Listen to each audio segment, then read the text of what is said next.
But for all of us, it was a wake-up call with a 7.7 earthquake. I don't know if it's good or it's bad. I was either on my way to or from the airport, so I did not feel it. But when I got the call, my first thought is Jonathan and Nathan. It has forced me to think of many things, many things. But one of the things that came to my mind was what would happen in Kingston, especially Kingston 6, Kingston 7, and Kingston 8. And you wonder why I single out these areas? Because as you know, Minister, these are the highest concentration of high-rise buildings. And the fault lines, yes, that's right, Senator Longmore. And because of that, I am forced to ask myself some questions, which I now ask of all of us, and indeed of the government. Firstly, are we really building resilient homes? What of the quality of the materials that we're using? Are the systems in place to evaluate and assess proposals for development in a robust way to ensure the integrity of these new high-rise buildings? Are there too many high-rise buildings being concentrated in certain areas, and how do we address that problem going forward? What is the impact on the country, on lives, if these buildings were to be impacted by an earthquake? His Worship the Mayor is not here, but what of the building code? Are we enforcing it enough? Do we need to have an ongoing assessment of our buildings to ensure that they are in a constant state to withstand natural disasters? These questions are not PMP questions or JLP. These are questions that affect every single Jamaican. Mr. President, I use my presentation to ask the government to consider the establishment, if it has not already done so, of a multi-agency bipartisan group to oversee the continued assessment of existing buildings to ensure that they are disaster ready.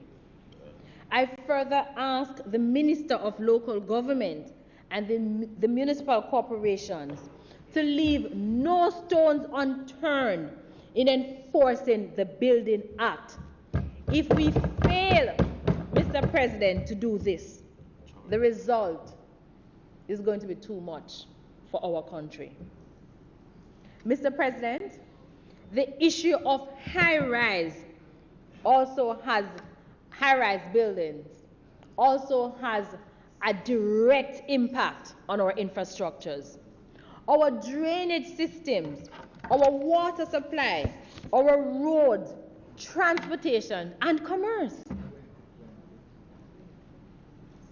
I know that the development plan for KSA, Kingston and St. Andrew, have been revised and was circulated sometime, I think, last year. And it is good. But we must ask ourselves, have we gone far enough? Do we need to go beyond the planned? Have we engaged in a real and sufficient way our spatial planners? Have we reviewed our existing legislation to see if other changes are required to ensure that we move with the changing tide in our environment? Mr. President, what comes to mind readily is the Town and Country Planning Act, which lacks and cries out for review. I don't think that act has been reviewed in probably 50 years. The time come for us to review it. Mr. President, if we do not put planning at the heart of all these developments. Not only will we make ourselves susceptible to devastating effects of natural disasters, but we are creating some man-made disasters too. And so I asked Minister that we move post-haste to see how we can come together across the aisle with civil society to put a team together to constantly, to vigilantly work to protect and to preserve Jamaica. Because unlike a hurricane, as you know, there really isn't much you can do with an earthquake, you know. There's not much we can do with an earthquake, but be prepared.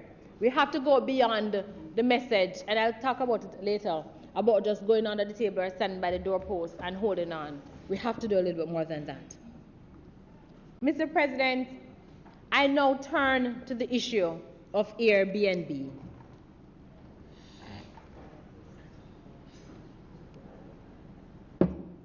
There is no doubt that Airbnb sector is the largest hotel in the world. And interestingly, it is a hotel that has no walls. And in Jamaica, Airbnb has really taken off. And I'm very happy for that. It has done a lot to transform the economic health of many Jamaicans. I mean, in a constituency which I'm affiliated, I can tell you that notwithstanding where it is, people going down there because of the heritage that is associated with it, because of Airbnb in South St. Andrew, sir. South St. Andrew. Yes, man. Yes. Right? Because of the rich heritage. So it's a good thing. It's a good thing. It's not specific. Through Airbnb, a lot of Jamaicans have earned an income. They have become self-reliant, they have become independent, and they can see an independent future. And so we have to encourage it. But there are some genuine concerns that we can't hide from. There are some real issues that we're going to have to deal with in a very balanced way. What are some of the concerns? We have to consider, how does Airbnb impact our communities, our lifestyles, our culture? You see, I live in one of those areas where there's an Airbnb. And Mr. President, I can't tell you the number of times I have to go to the security and cuss. In good Anglican way, of course. In good Anglican way. You know, I have to take communion on Sundays. But I do protest, because the smell of the weed with 2 young children, it angers me. I mean, it really angers me. Yes, it does. And I'm not against a person expressing themselves that way.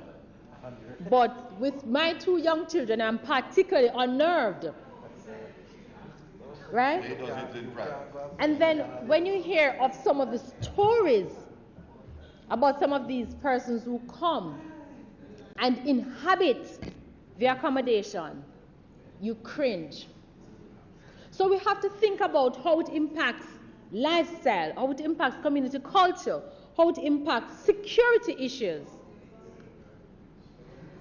We must consider, Minister, what is the best mechanism to put in place to regularize Airbnb.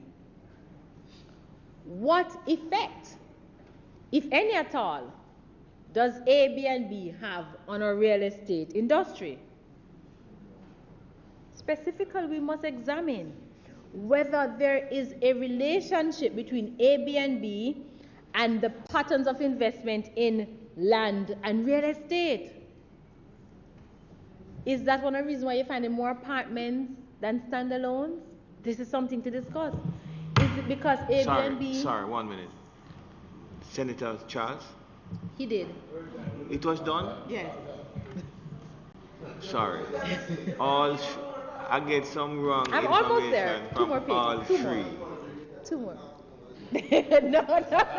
Two more. Senator Fraser Binns, I apologize. That's okay, Mr. President. He's enjoying your speech so much that he wants That's your balance.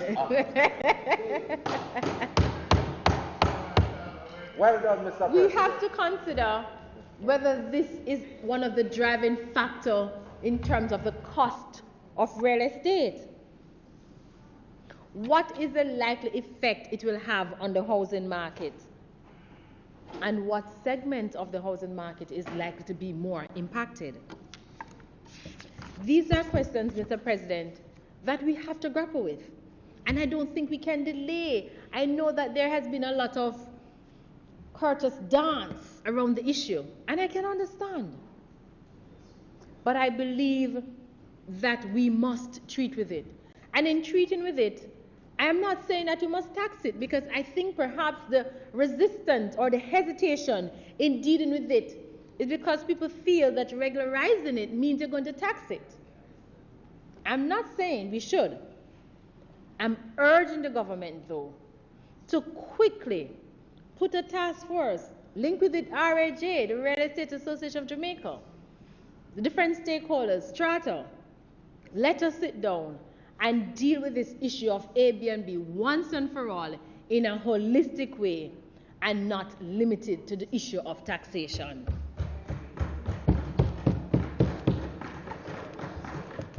Mr. President, I mentioned earlier the January 28th earthquake. And I crave your indulgence, but I must revisit it. There's a little information that was circulating after the earthquake that was not about the fact that we went to Port Royal and there was an earthquake. But it was a tell reminder that in 1962, the Port Royal earthquake was 7.0. 1916, sorry. Yeah. Yes. And that led to it called the sunken city. That is why I rely on you so much, Mr. President. In 1907, with the Kingston earthquake, it was 6.5, and it devastated the city. 1,000 persons died. In 2010, the Haiti earthquake was 7.5, and Haiti was completely devastated. We saw the photos. I think some of us cried with Haiti. And the 2020 earthquake in Jamaica was 7.7. Mr. President, we just have to thank God for His mercy. We have to just reinforce that Jamaica is a blessed country.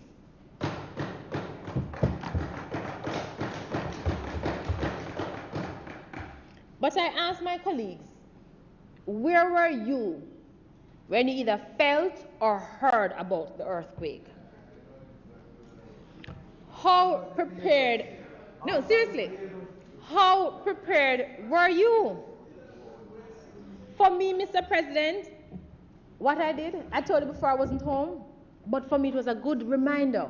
So I went home and I said to Miss Anne, what do you do with it when an earthquake comes? Where do we meet? And I reminded her of the conversation that we had earlier about our meeting place, about what to do when an earthquake comes. Have you had that kind of conversation with your family? Are we prepared in case there's a real big and destructive earthquake? You know, when I heard about the tsunami that was likely to happen, or the possibility of the tsunami, my first thought was, I wonder if my apartment is high enough. Seriously, that was my thought. And then I thought about the persons living closer to the sea. And I know that they could not withstand it. And again, we ask ourselves, are we prepared as a country to deal with this? It has to be a wake-up call for all of us. Minister, we can't plan for it, but are there some things that the government can do with civil society to prepare us beyond just the advertisement about holding on to the table? Are there some sites that we can identify?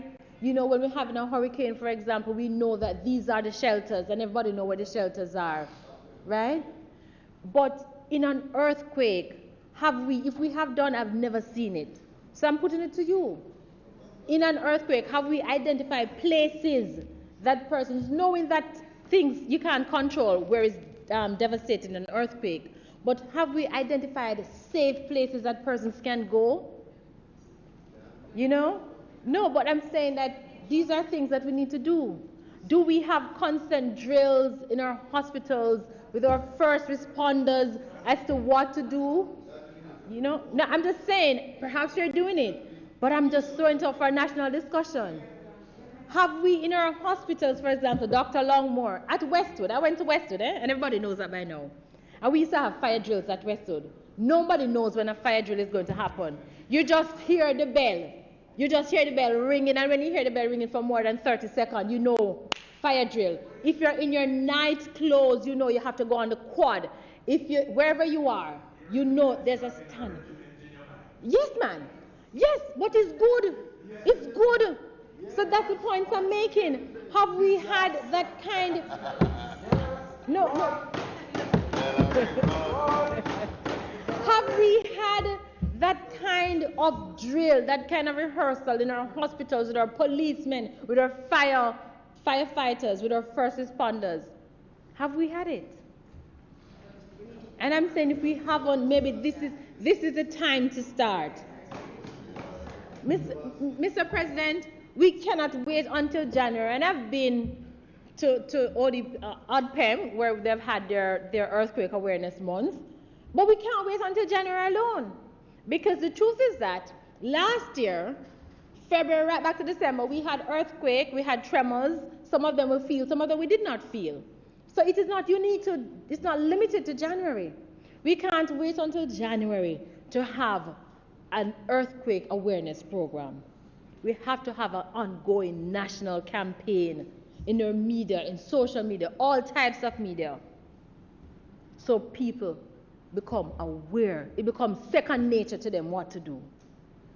And all Jamaicans, outside of what the government has to do, all Jamaicans must take personal safety, personal authority over their safety. Because, as Senator Longmore said, we're on the major fault lines. You need to have your medication at hand. I mentioned the family drills and the family meetings. You need to agree, Jamaicans, to meeting places. You need to have at least 2 or 3 meeting places in order.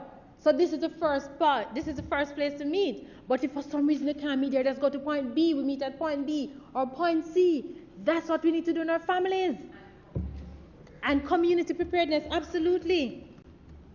You need to pack. I have a bag at home, my emergency bag. I said, Miss, and if anything come, as best as you can, grab this bag and run with my children. Yes? We need to have an emergency bag with some food and some clothes and some water. And we let our family members know that. And we need to be our brother's keeper. We need to know what's happening next door. Where I live, I know there's a baby next door, so if anything, I have to check on Riri. We need to know that. We need to be a brother's keeper and constantly pray that our next one don't come. Mr. President, as we reflect on the state of our nation, it is evident that we cannot continue to do things as we have been doing. Not just politically, but socially we have to change. Economically, we have to change. Spiritually, we have to change. We must recommit ourselves or our country to the Lord. And I like to say, I like to pray in the parliament, you see. We must ask that he will bring us men of integrity and faith. We must be our brother's keepers. Keeper. We must love our neighbors as ourselves. Because, Mr. President, it is the only way that we can truly be able to enjoy this year Jamaica land we love. Thank you, Mr. President. Thank you, my colleagues.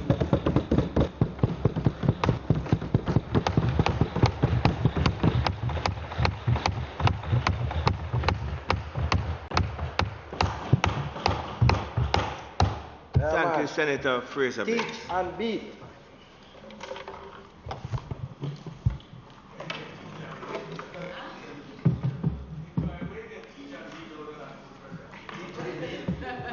Thank you, Senator Fraser. Senator Knight, I understand you want to make a contribution.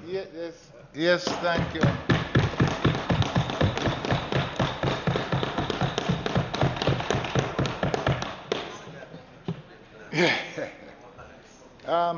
President, I rise to make a reasonably brief presentation in State of the Nation debate. And before I do so, I want to express my words of congratulations to you on how you have grown into the job. In size, he's now fitted in the chair. And I must say that there is a feeling of comfort when you are presiding, and whenever you vacate the chair, we long for your return.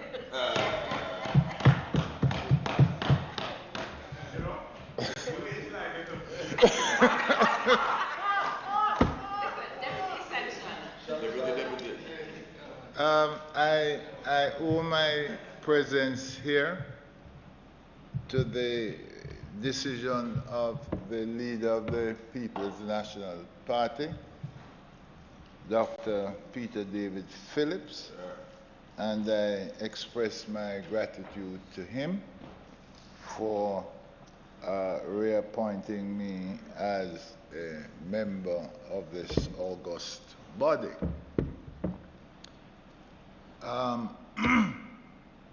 To my colleagues on both sides, there are occasions when things have been rough, things have been smooth, but there's a certain beauty that calms my inner self when times are rough. It is our ability to make up as if nothing at all had happened, and we move on.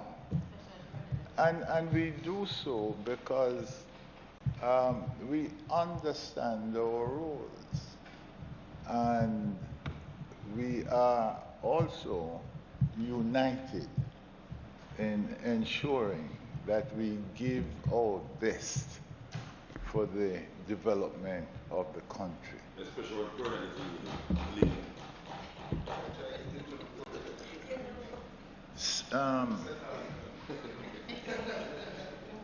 There are times when we have a difference of opinion as to the road on which we should travel to get to the destination, and that is understandable. But we do have an objective as to where our efforts should be directed. And we understand that we are to really concentrate on uplifting those members of the society who have been marginalized by giving them opportunity. And so there is a sense of unity of purpose. I want to thank my family, and who they have stood by me over many, many years now. I've been in the political arena now for this is the 31st year.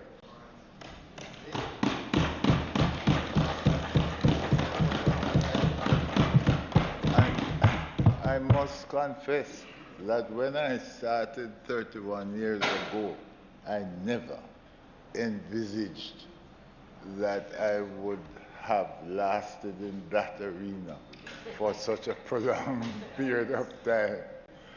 And you know, it has been a privilege for me to serve. I am trying to give back some of what I received from my country, Jamaica. And quite frankly, it would take another 31 years to even make any significant dent in that arena. I want to thank the members of staff who have been so helpful to all of us, so cooperative.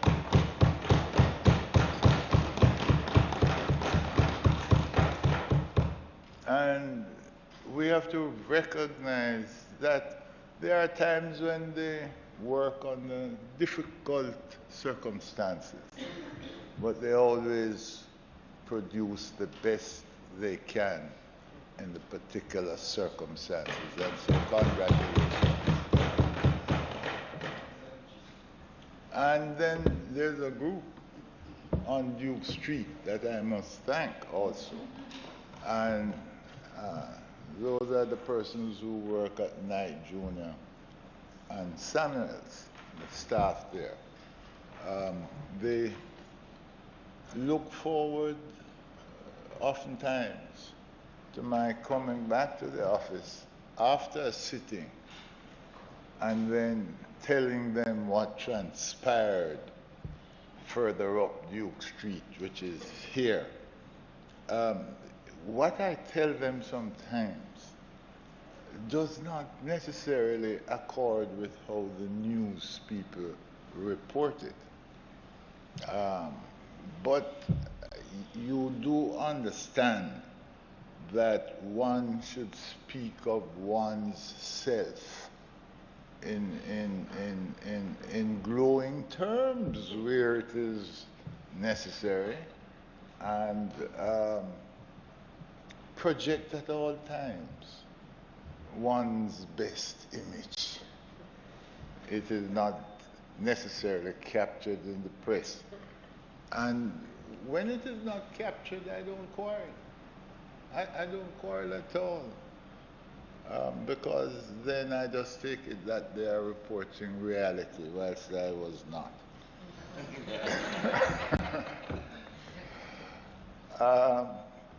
President, there are a couple of things I want to speak to.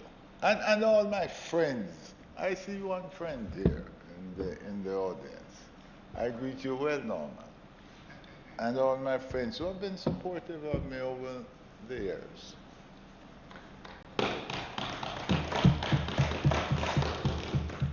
And I must say a special word about the senators with whom I sit in this part of the chamber. President, if I have a dull day, if I have a difficult day, the moment I see anyone or all of them, I'm of a different disposition.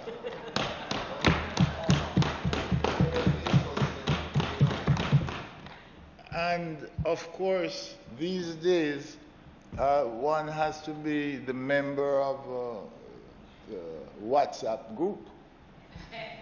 And we have a WhatsApp group. And what a joyful experience. It is to always read that which is posted. And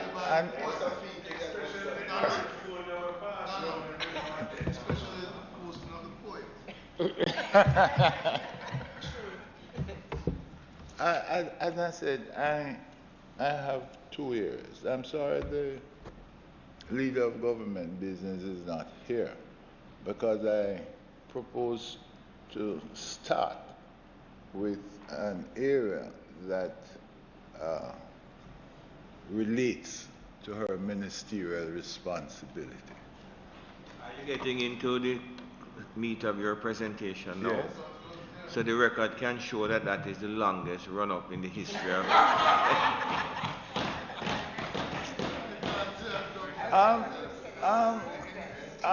Be, be not surprised. When I was at Woolworths, I opened the bowling for Woolworths, and I had a reasonable long run up because I lifted the ball of a good length, and it would swing in and out.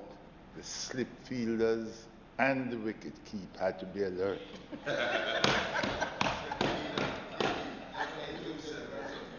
On this occasion, I'm not going to swing in a ball.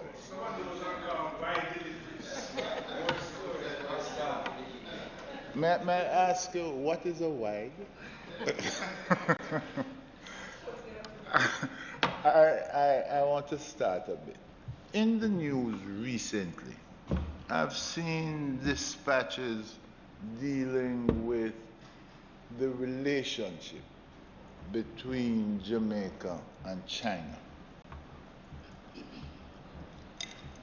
And I thought I would, as one who had the responsibility to build on that relationship, to say a little about it.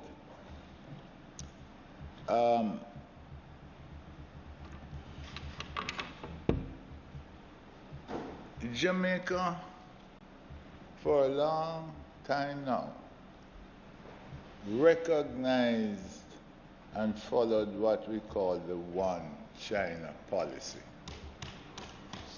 And we still do. That was under the leadership of then Prime Minister Michael Manley. And subsequent prime ministers have recognized the One China policy. Especially in these days, countries have to be quite aware of what is happening in the international arena. And in being so aware, must make a determination as to which countries they're comfortable dealing with, especially in the area of trade. Dealing with a country, establishing, strengthening, and growing trade relations does not mean that the countries have the same approach to the political arrangements. There has to be a separation between political arrangements and trade relations. And nowhere is that more evident than the relationship between the United States of America and China. The political arrangements are different, and never, it is my belief, shall the twain meet. We have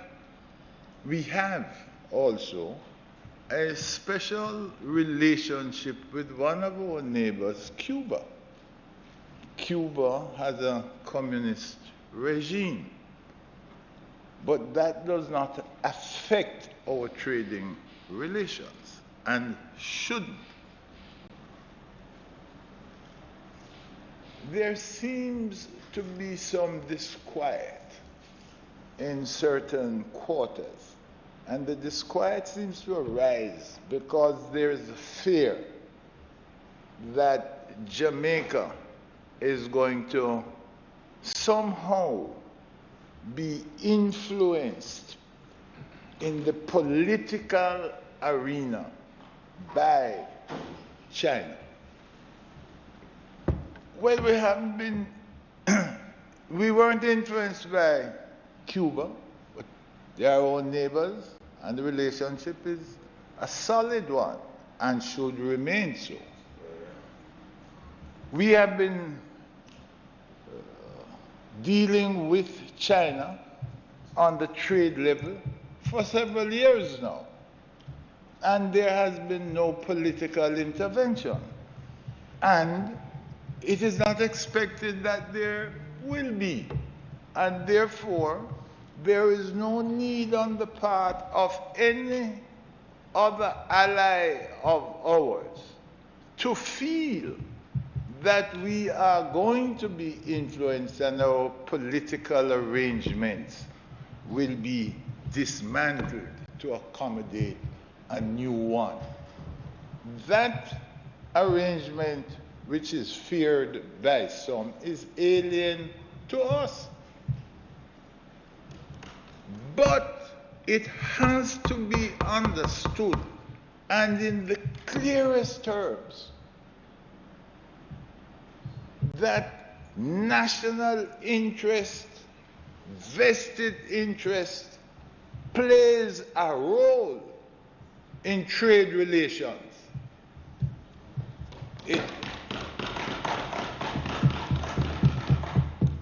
And what Jamaica wants to do is to expand the trade arena. Yes. The United States of America, our neighbor to the north, will always, in my view, be our largest trading partner. And it happens that our political arrangements coincide. They coincide. And we find no reason to change our political arrangements, as the United States does not find a reason to change their political arrangements as they strengthen their trade relationship with China.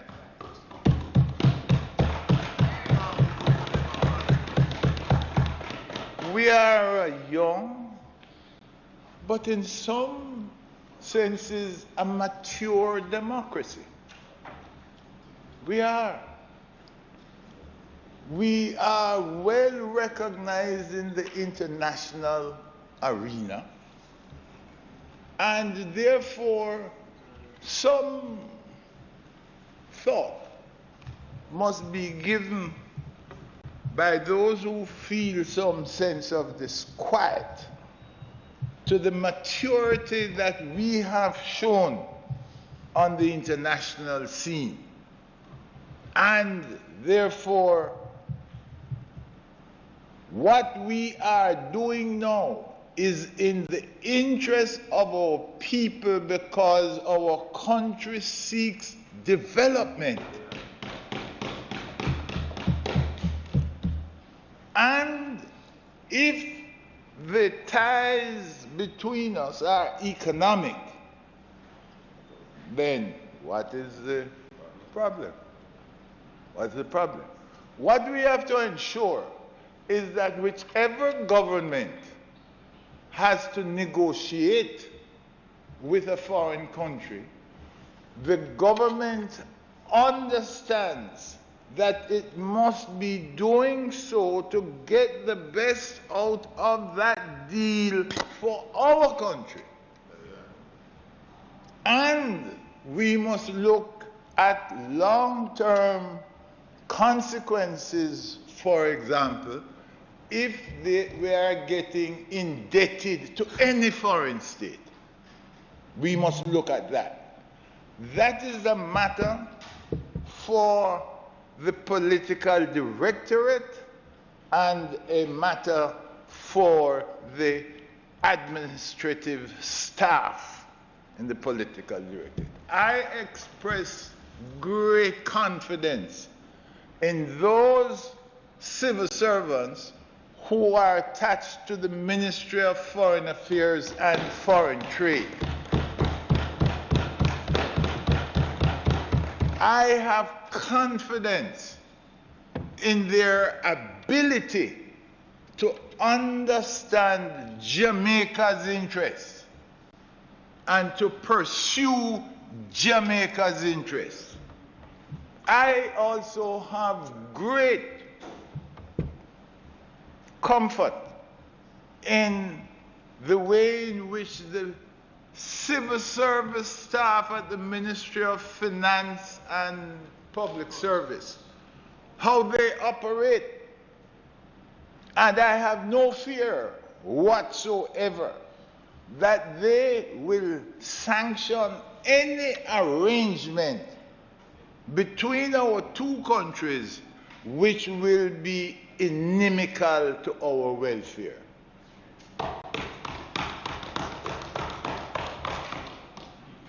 I want the Minister of Foreign Affairs and Foreign Trade to come out and speak in a pellucid way that it is understood internationally where we stand.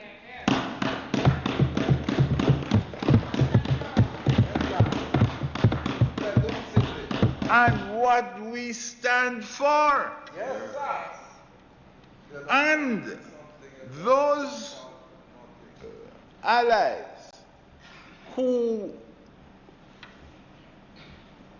need to be reassured that the diplomatic channels are used for that reassurance. But I think the debate, I think what has arisen in recent days, the dialogue, the public dialogue, it causes me some discomfiture, causes me personally some discomfiture,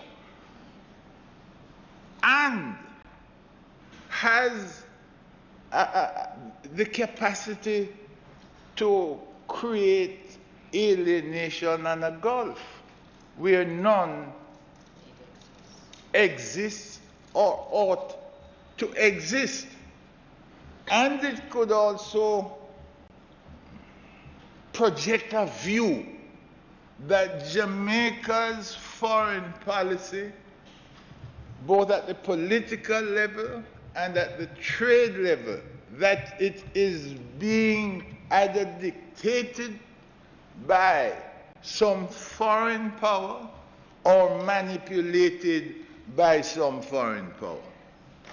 And I want some clarity on that.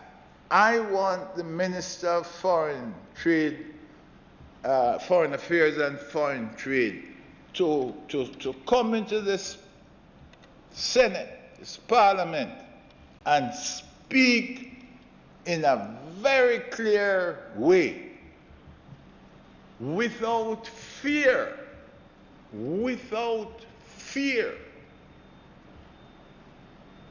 and put our position out so that it can be clearly understood. We have to understand that we are a member of a group called CARICOM. We are working assiduously at creating a single market and a single economy. So we are getting closer and closer, and they must understand where we are in that process. No, I just want to say something briefly on CARICOM Jamaica foreign policy. We don't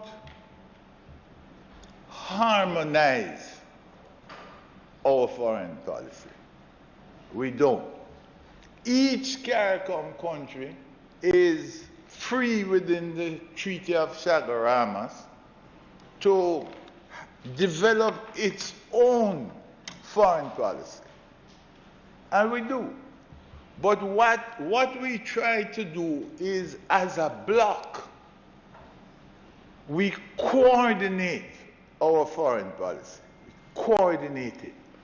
So that we attempt not to be going out there speaking through different sides of our mouths on the same issue. So we try to coordinate it. We don't have one consistent foreign policy amongst the 15 of us. But as a bloc, on the international arena, we are seen as a group of countries who work together, and we are courted as a group. In this hemisphere of 34 countries in the OAS, CARICOM accounts for 15. 15 votes in the OAS. So that's a voice. If we are united in our position, we are courted. And what I want us and the foreign minister to make very clear so I can understand is whether we still understand the unity and the power that we have in this hemisphere arising out of the coordinated approach. And so, I remember well when the Chilean Jose Insulza, when Insulza was seeking to become the Secretary General of the OAS, and Luis Derbez from Mexico was also seeking to be. And from, I think it was Guatemala, I can't remember. What happened was that CARICOM took a coordinated position, and we supported Insulza because we felt that in supporting Insulza, that would have been in our best interest. Because for one thing, Haiti, a member of CARICOM, was having problems at the time. And Chile was in the forefront of helping to get some normality in Chile, in Haiti. So, for example, I want the foreign minister to be very clear that in this scenario, if a vacancy exists for Secretary General of the OAS, the decision as to who we are to support must be made by us because it is in our best interest to support a particular candidate.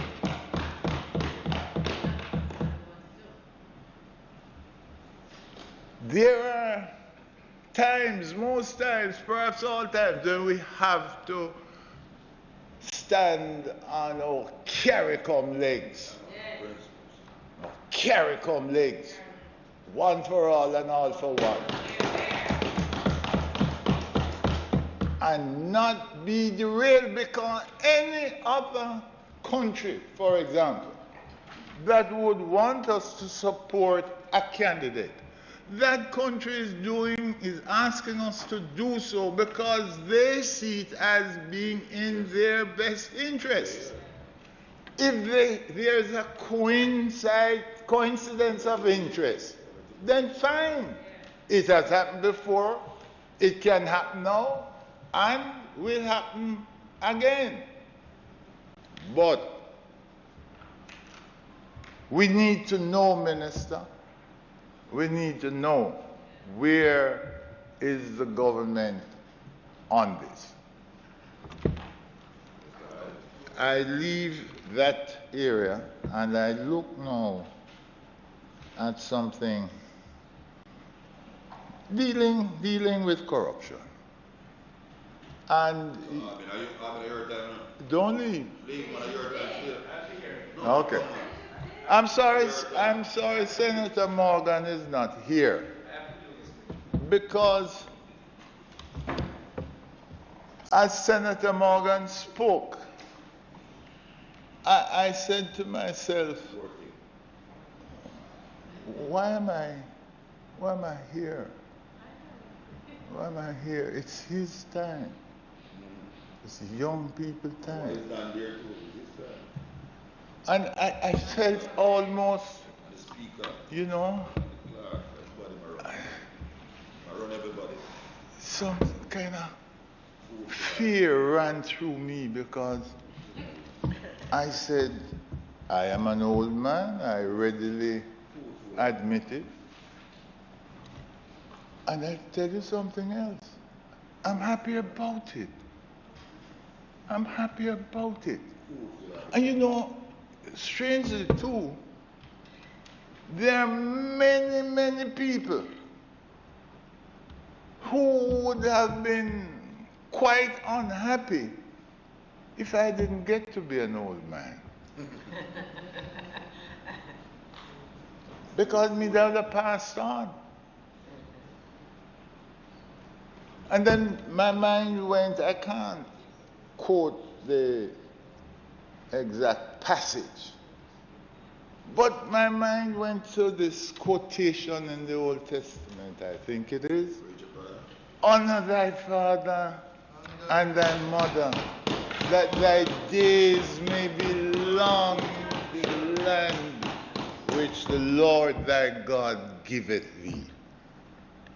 So, be a blessing.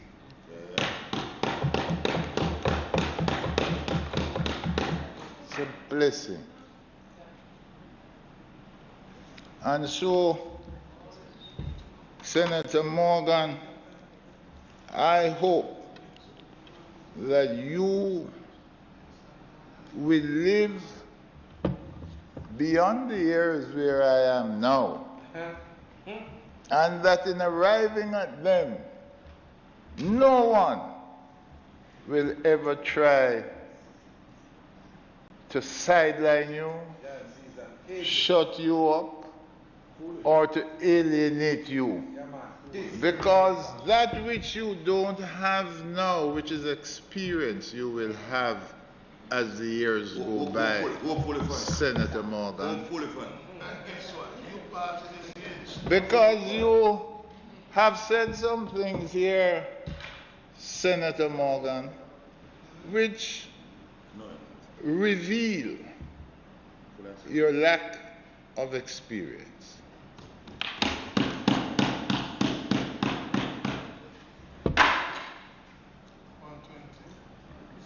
120. Speaker's time 120. Hey, this stuff out.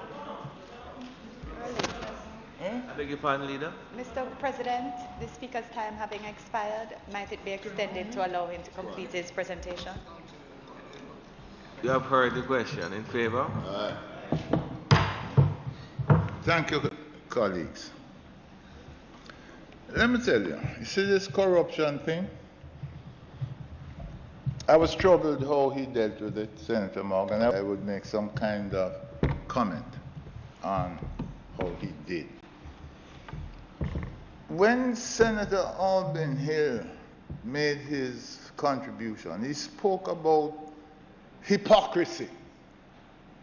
In other words, the hypocrisy of this side in talking about corruption.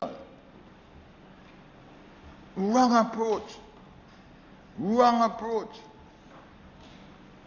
And Senator Morgan traveled almost the same route. Wrong approach. Wrong. If we follow that approach, we will never, ever put this issue of corruption behind us as something which has haunted us and something which has diverted development in this country. Senator Morgan, for example, doesn't know that the Parliament Integrity of Members Act was passed by a government which was led by Michael Manley in 1973. He doesn't apparently know that a JLP senator resigned. He resigned. He said he's not submitting any integrity form. Not doing it. Senator Morgan doesn't know, apparently, that the Contractor General's Act, which came in developed under a JLP regime, that it was amended and strengthened by a PNP regime. He doesn't know, for example, that we are signatories to the Inter-American Convention Against Corruption. This was done under a PNP administration. He doesn't know, for example, that a PNP administration passed the Corruption Prevention Act. He doesn't know. He doesn't know that when we were debating that act, and I was sitting where Senator Webb is sitting there now, and piloting that bill, that the section dealing with illicit enrichment, that it created a big problem in the Parliament. Because whilst those on that side supported it, those who were then on this side didn't. I wonder who that was. Hansard has recorded it. I don't think Senator Morgan remembers, for example, that the major organized crime and anti-corruption agency to put a dent in corruption, that was the brainchild of a PNP administration. It was. Then, I don't think that he understands also that the Integrity Commission Act had its conception under the PNP, and then its birth was under the JLP. He doesn't know that the major, did I mention the major organized crime? Yes. The major organized crime, yeah. He doesn't know, for example, that the procurement rules, that's something that was developed by a PNP administration. The Public Bodies Management and Accountability Act, People's National Party. I will tell you something. You see the Integrity Commission Act, there's one section of it that I opposed. I opposed when I was in government. And it was my responsibility at the time to deal with the bill, and I opposed it because I didn't believe it was the correct way to go, and I opposed it all along and still oppose it. And that is that part which has merged the parliamentarians with 70,000 civil servants. And I oppose it because I feel that unless the society is of the view that Caesar is beyond reproach, then they are not going to feel that Caesar's wife should be too. The parliamentarians have to set the stage. We have to be squeaky clean. Absolutely. Squeaky clean. And the more we have these cases being brought against parliamentarians, is the lesser the likelihood of us being able to really grab this thing by the throat and deal with it. And the more we have apologists for it, for corruption, then the society is just going to say, the two of them corrupt. Both sides, then corrupt. Cut it out. Cut it out. I've asked, let us unite on this one.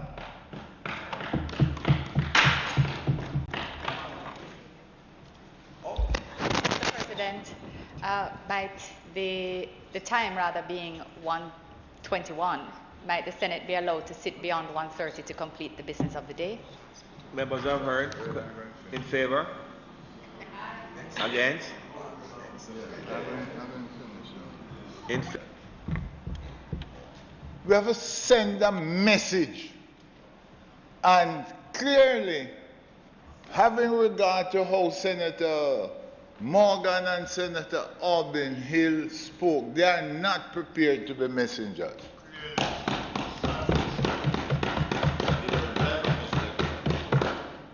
Because if Senator Hill goes out there as a messenger, then they're going to call him a hypocrite. Yeah, a contract of general report. They're going to say it's hypocrisy. And if this young senator goes out there, they're going to say, him is just part of them. He's just part of them. It can't work. I tell you, when I go up in Northeast St. Catherine, where I go often these days, when I go places, Cassava River, Mizpah, Wallen, Redwood, Center, all these places, there's a problem. They have a water problem. There's one place in I think it's Center, where they're building, the MP, guess what he's building? Pit latrine. Yes. There's a problem. You know, we complain, we say, this one thief, how much million, and the other one thief, how much million, and so on. If you add them up, you can buy that pump. You can dam a river out there. You can fix some road. But they can't have it. Get some beds in hospital. But guess what? It's coming home now to individuals in the society. Individuals who have been denied these things They are seeing that, look here, if there was not this corruption, we could get so and so and so and so. So we have to deal with it. And stop the rubbish about hypocrisy. I don't talk like no darn hypocrite about it. I talk as one who is passionate about cutting it out. Passionate. I once said in this parliament sitting over there, I said the one time a man should be able to kick a man and get away with it is when you call him corrupt and he's not. So, Senator Hill, Senator Morgan, your absence doesn't surprise me. But even though you are absent, I see both your forms in the chair which you normally occupy. And as I speak to your forms, I say to you both, listen, man, you're either on the side of the anti-corruption advocates or you're not. Yeah. If you are on the side of the anti-corruption advocates, stop talking about what happened in 1974. Say what happened in 2018 and 2019 must not happen again. Yeah.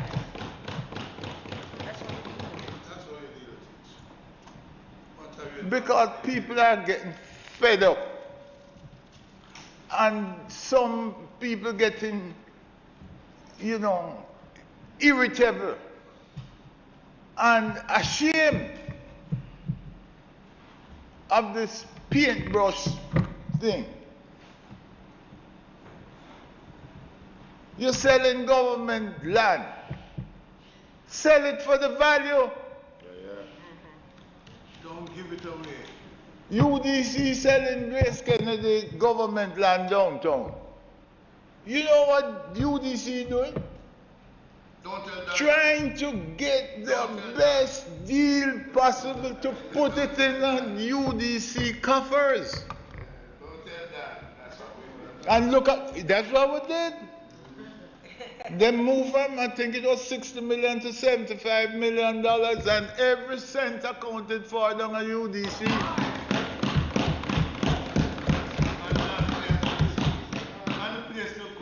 And the place looks good. The development of downtown is PNP. PNP. Senator Webber knows that. Because the Ministry of Foreign Affairs and Foreign Trade. JP didn't have nothing to do with it. That was conceived in New Kingston with Douglas Saunders as the permanent secretary.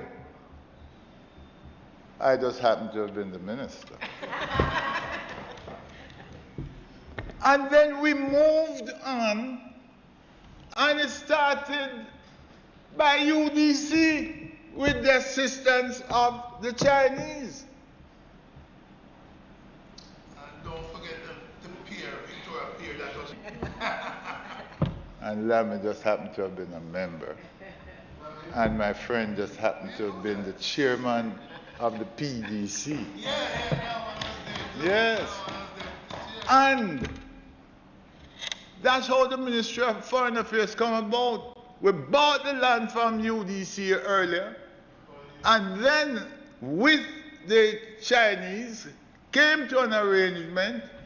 Peter Phillips put $90 million in available to UDC to start the process, and it is finished now. Our only hope, JP have nothing to do with it. I only hope that the data open.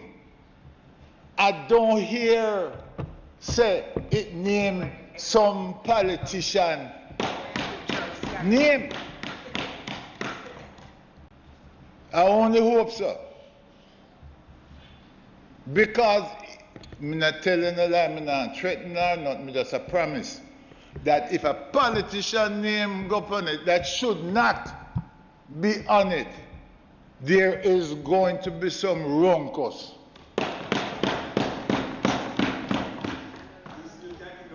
Still, Victoria Pier building. Even though they're attacking. JP have nothing to do with it. Even for homeless. Nothing to do with it. Is PNP administration why that development take place?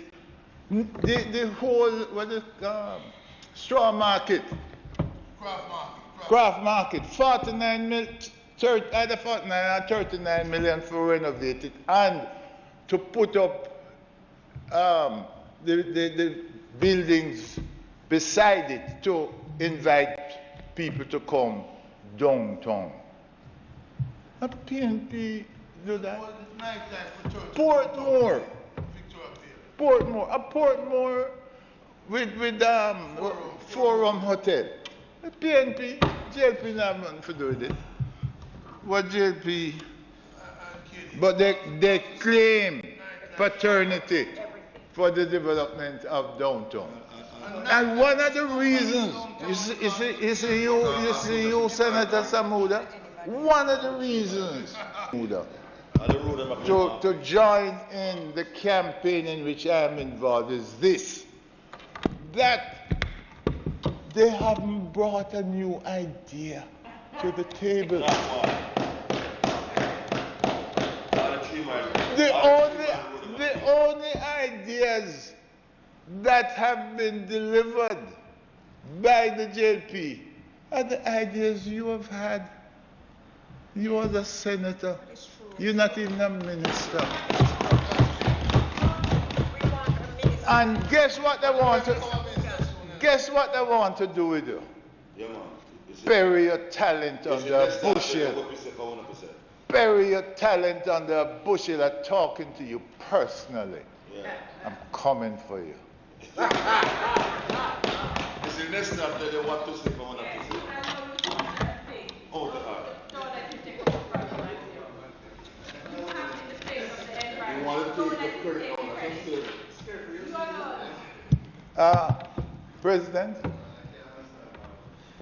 I am going to ask you, as you have so ably led the Senate, as you have so ably chaired the Standing Orders Committee, and as you are a man of ideas, that you see how you can use your influence and your authority to get the Senate as a united body to face squarely and deal appropriately, legislatively or otherwise, and there has to be emphasis on the otherwise, on this cancer of corruption in the society.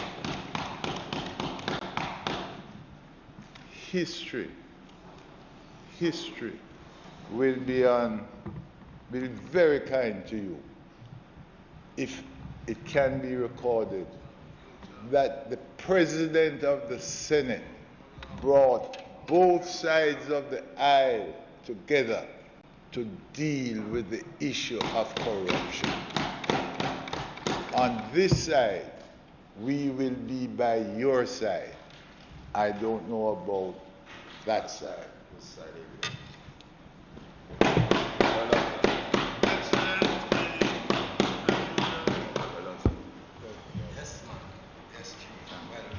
Matthias, you're not going to take away your credit. You allow it. Thank you, Senator Knight. Senator Samuda, you wanted to take a short break before you present, or you're okay? 2 minutes. You good? Go ahead, please. Then. Thank you, Senator Knight. Go ahead, Senator Samuda.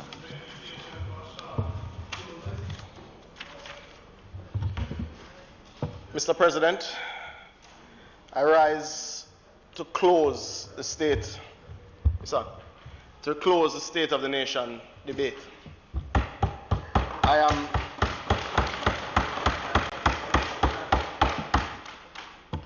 And I will pick up where Senator Knight left off with a quote from Mark Twain. There is no such thing as a new idea, it is impossible. We simply take a lot of old ideas and put them into a sort of mental kaleidoscope. We give them a turn, and they make new and curious combinations. We keep on turning and make new combinations indefinitely, but there are the same old pieces of colored glass that have been used through all the ages. In essence, we are creating a better kaleidoscope that gives the Jamaican people a better vision, Senator Knight. I could go to the ideas from some of them from the 1960s, from the 1950s cabinet papers. The fact is, there are no new ideas in many ways.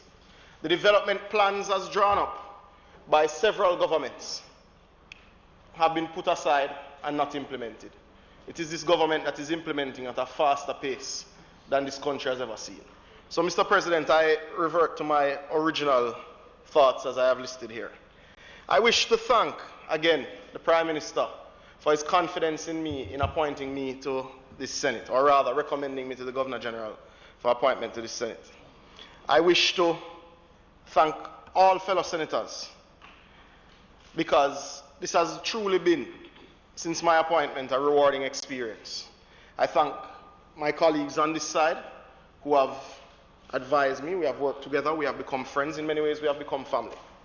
I wish to thank senators on that side, many of whom I would not have known previous to my appointment, some of which have become also very good friends.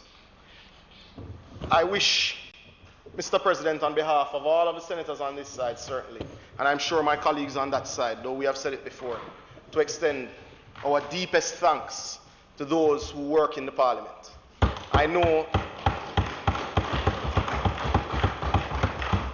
I remember nights where members of this Senate kept them here till 2, 3 o'clock in the morning as we debated particular matters. That was your fault, Sophia. We blame you. You were boosting up everybody on that side. But no, in all seriousness, Mr. President, I wish to extend our deepest thanks to the members of staff of the Parliament, and certainly to you, Madam Clerk. We really appreciate all that you all do, and it does not get seen by the public, but it is definitely beneficial to the process of governance and to our democracy. I'm reminded daily as we enter the Parliament and deliberate on matters that affect the nation that we love so dearly. When you meet people in the streets, when you see them out, that we are fighting for a bigger cause. Sometimes we get into the tit for tat. At the end of the day, as I will speak to, this is a two-party democracy for the most part at this juncture. And we are fighting, however, or debating, or pushing, Senator Knight would have made mention of it, for a particular goal. It is at the end of the day development, happiness, progress and prosperity that we want for our people. We disagree many times on how we get there, but at the end of the day it is better that we want for the Jamaican people. And I know that is the case on both sides of the aisle. You know, sometimes as you're preparing for these things, or sometimes just in life, there's a concept called Murphy's Law. Last night my laptop decided it had had enough. And I then had to write using paper, which you know I'm not a big fan of, but I had to write some notes to be able to close today. But no, sir. Well, we don't want single-use materials. At the end of the day, we want to find alternatives to that, and renewables. But I'm reminded, despite those issues and those challenges, and I know everyone here, as they offer their service to the nation through their nomination to the Senate, they will remember and recall that all things are possible through Christ who strengthens me. So, Mr. President, if you will allow me, there's one thing I'd like to do before we dive into the substance of the presentation. I'd like to quote the National Pledge because I think it is important that we remember why we are all here.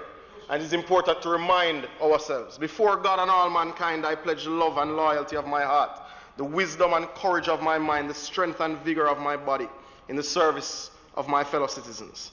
I promise to stand up for justice, brotherhood, and peace, to work diligently and creatively, to think generously and honestly, so that Jamaica may, under God, increase in beauty, fellowship, and prosperity, and play her part in advancing the welfare of the whole human race. Mr. President, that is indeed why we are here.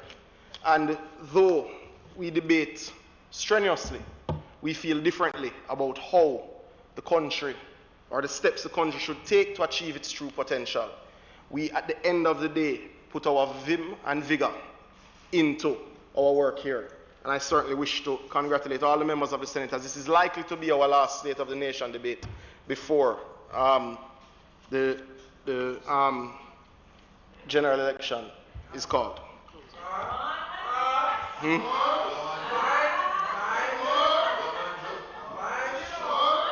Well, you know, though it is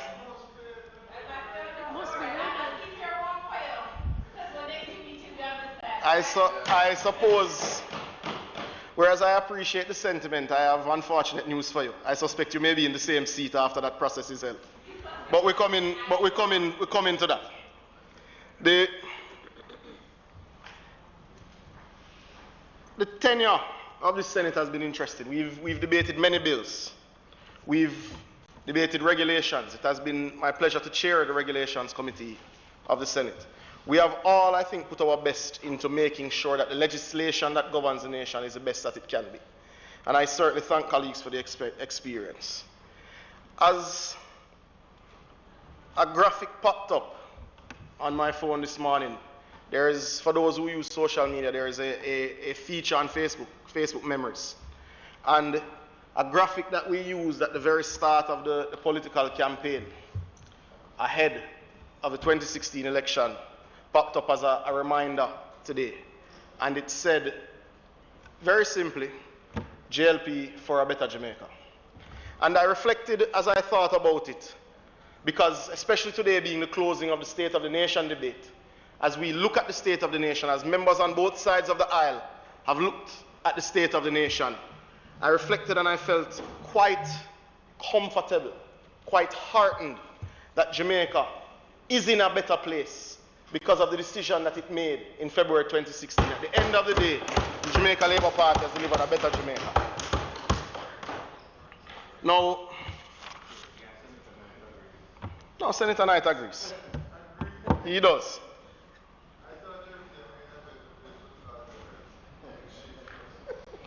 Now, we're definitely in a better place. I am sure, indeed, Mr. President, that the country is in a better place. I am sure that it is being governed by the right government. I am sure that we are being led by the right Prime Minister in Andrew Holness. And now that I add that I am sure that one good term deserves another. Mr. President, decisions of governments are not to be taken lightly. The actions and the performance of governments deserve, indeed, deep debate. But in a two-party democracy, for all intents and purposes, I think there may have been registration of a third political party that I heard recently. But in a sense, it's not complete? Okay, well, in a sense, we're a two-party democracy. There is a binary decision that persons must make as you approach an election. They determine whether which side they want to lead their affairs. So it is impossible for us in a political environment such as this to not put forward our achievements. You put forward yours. You certainly have all right and should criticize us when we misstep. And it is impossible for us not to set context why we've made some decisions and why we think we're the better political party. So when we look at this term of government, Mr. President, it is impossible to not look at our performance. And let us reflect briefly, Mr. President. The fact is, our GDP growth, as we have performed in this 4 years, every single year, we await the final numbers this year for the 4th year, but every single year, certainly for the first 3 years of government, Mr. President, reflects greater growth in absolute terms than the previous 4 years before us, Mr. President. It's a fact. Jamaica's reserves are historically high, above $3 billion US.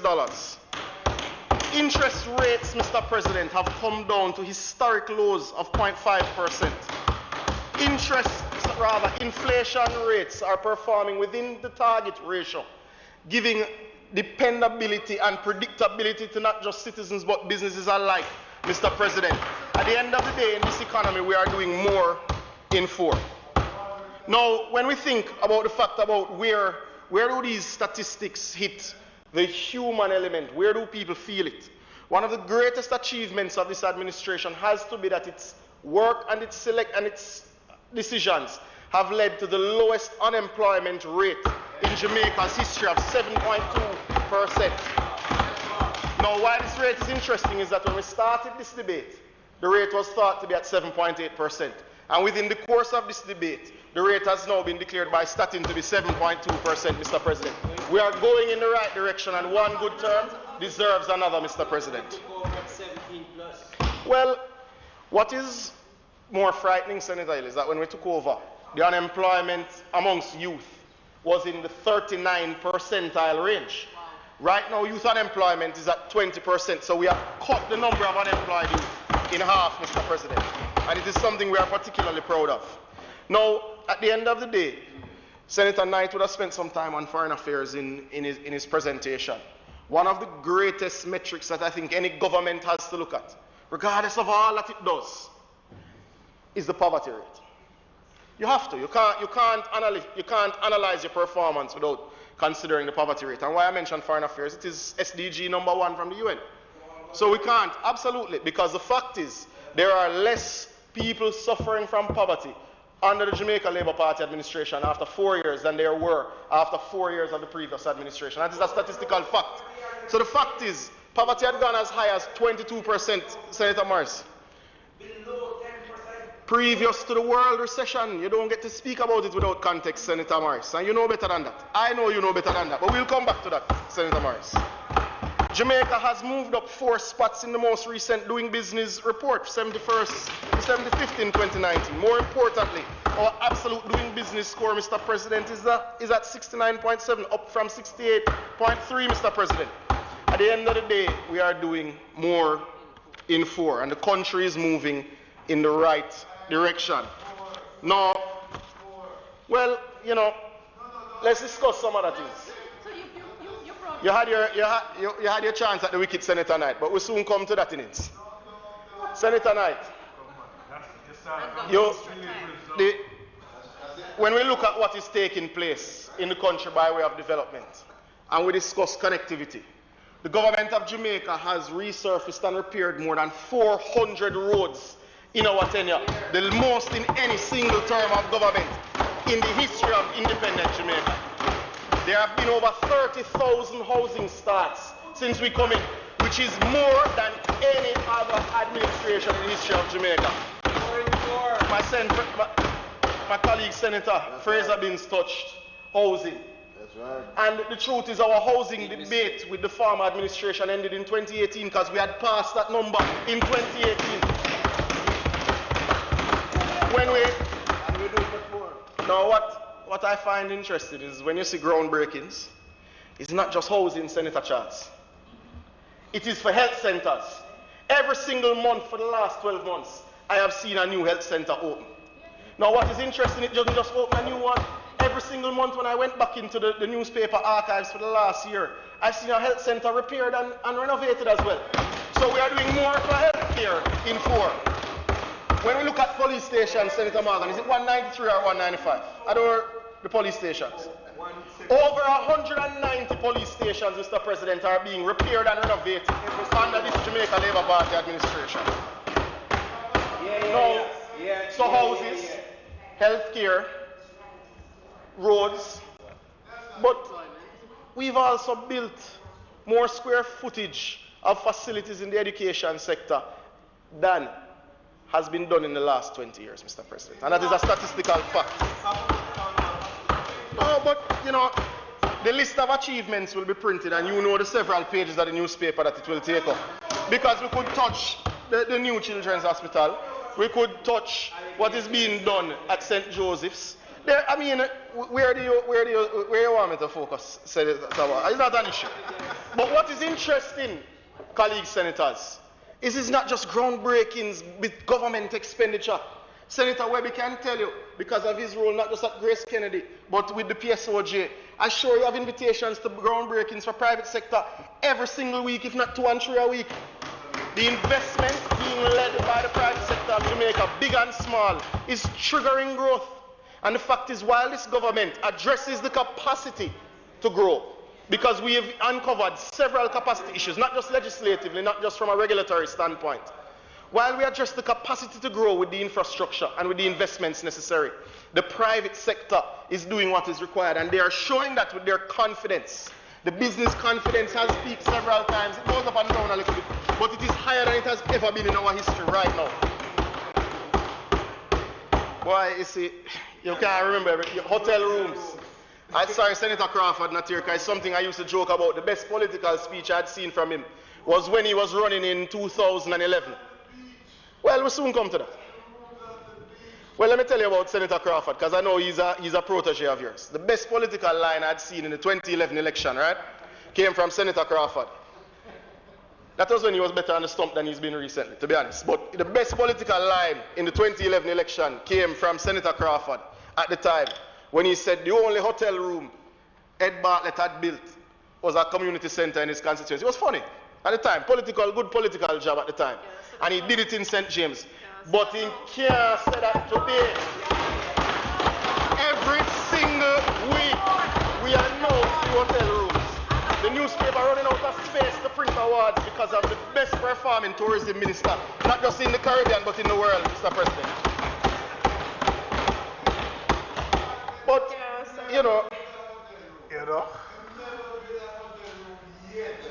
well, let me tell you, what is funny? You say people not feeling it. Let me tell you, I don't know how you say people don't feel investments when they get health centers in their community. I don't know how you can say people don't feel investments when you look at something, for instance, and Senator would know about this one. When you look at the water project in Junction, St. Elizabeth, bringing water to people who had never had water in all of the history of Jamaica. Now, what I know, when I think of the work being done, Mr. President, can I have your protection, please, sir? You know that when Senator Knight spoke, he did so without interruption, you know. Likewise, Senator Binns and other senators, I'm not going to allow it. Senator Jeffrey, come on, man. You know, Mr. President, there is a concept, as I've heard in many recent press conferences. Senator Charles speaks to it every time he does an interview, because I think he's trying to set the context as people try to understand the challenges we face in water. And I touch water because we just mentioned the water project in St. Elizabeth.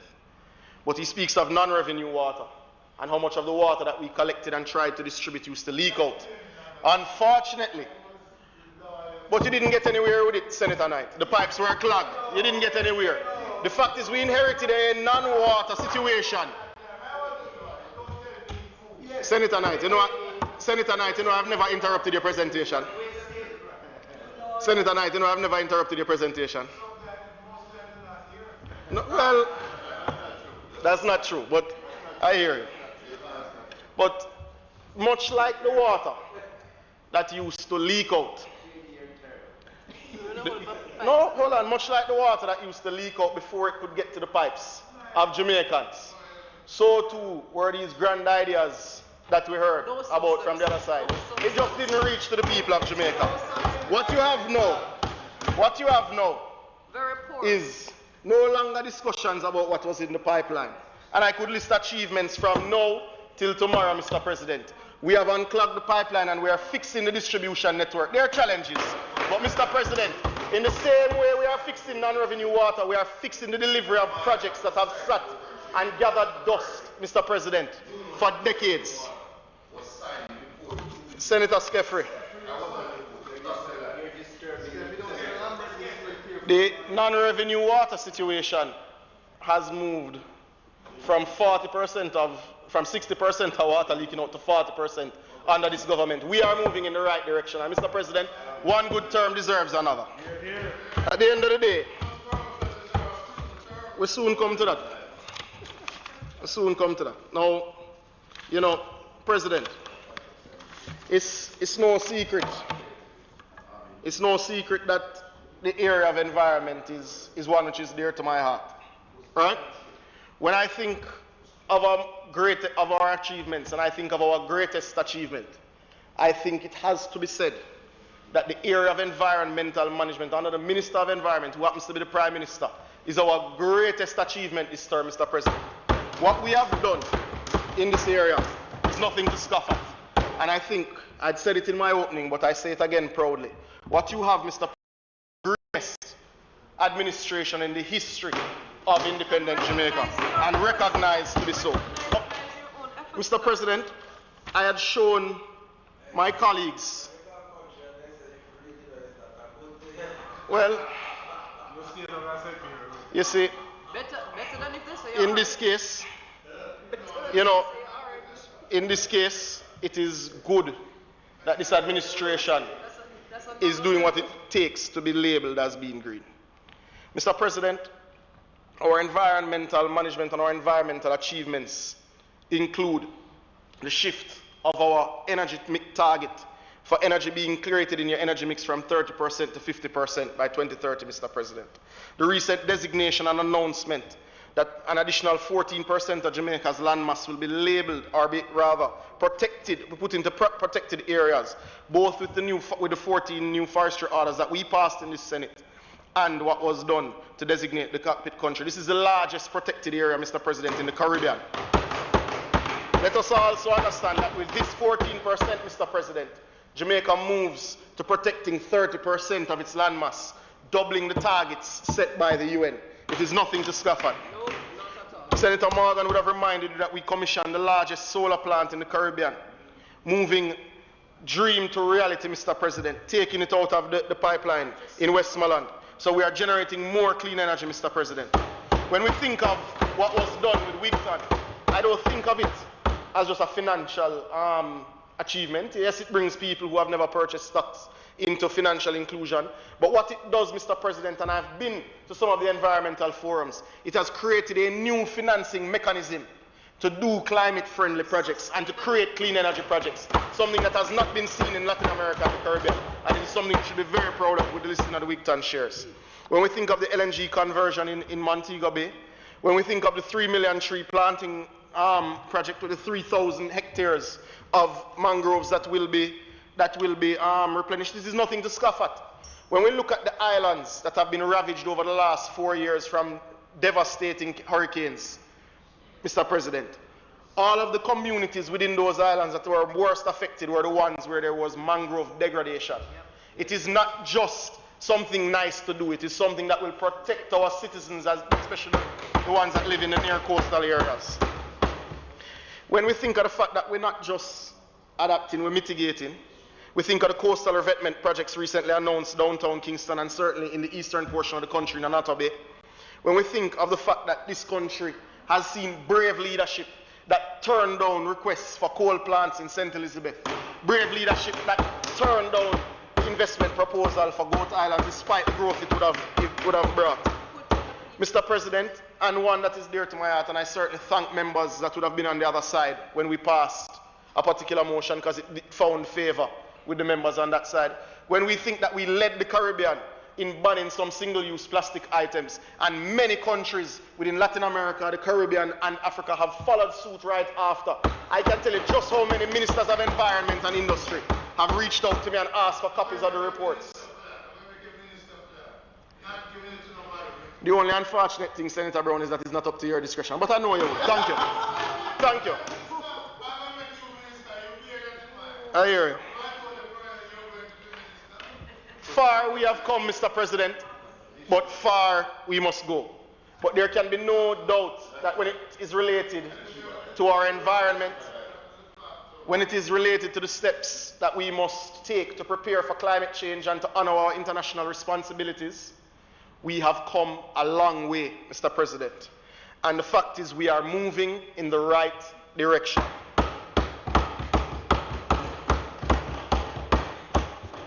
Now, the only other target that we have in that area that I don't think we have spoken enough about, and I actually reached out to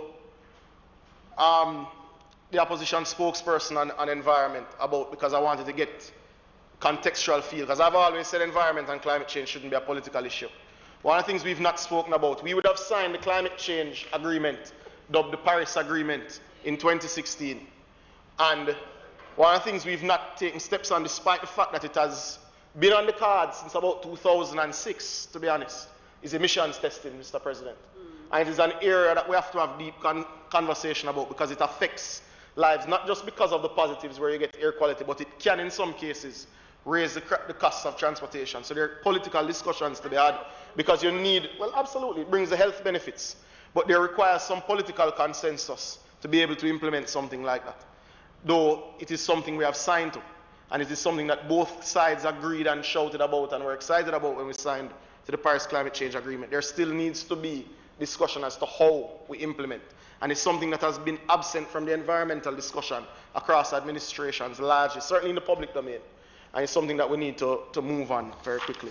But Mr. President, I certainly don't want to lose my audience, right? And I noticed that Senator Knight and Senator Horton have left. But this is indeed the closing of the State of the Nation debate allows us to look at the binary option before us. And we had many contributions from colleague senators, and I'd like to hit on a few of the points that certainly stuck out to me. Senator Morris, I remember you made certain commitments to the disabled community, and you listed several things that you felt needed to be done through your varying studies and research that you thought should be done post-haste and should be done within the first 100 days of a new administration. Correct? Is that, I'm not quoting you exactly, but something to that effect. Yes. So I went home and I mulled over it because I was deeply concerned. As deeply concerned that some of these things that you were listing hadn't been done in the past, because I wouldn't have known, it's not the area that I study and focus on. But I was deeply concerned that some of these things needed a champion. And I want to congratulate you personally for championing these causes over your tenure. But I was concerned because you said because you said the first 100 days of a new administration. And we on this side knows that there won't be a new administration after the next election. So I'm committing to you while Parliament is prorogued that I'm going to come and sit with you and look at the issues so that we can ensure that anything that is not yet done, I will promise that it will be done in the first 100 days when we are re-elected, Senator Morris. Because we can't afford that group to not be taken care of. Because I agree with you, and as my friend, I will help you fight for that group in Mr. Senator Morris. You have support. So you're not going to get the chance to do it, so we have to do it for you, Senator Morris, because we agree on the cause. You get a chance to say to me what a different capacity. Well, there you go. But, you know, the debate was interesting. There were politically jarring moments. And there were moments where good ideas and some socially conscious points would have come forward. I remember, I'm sorry he's not here. I remember Senator Horton's presentation. Some of what he put forward on waste management and recycling obviously would have found favor.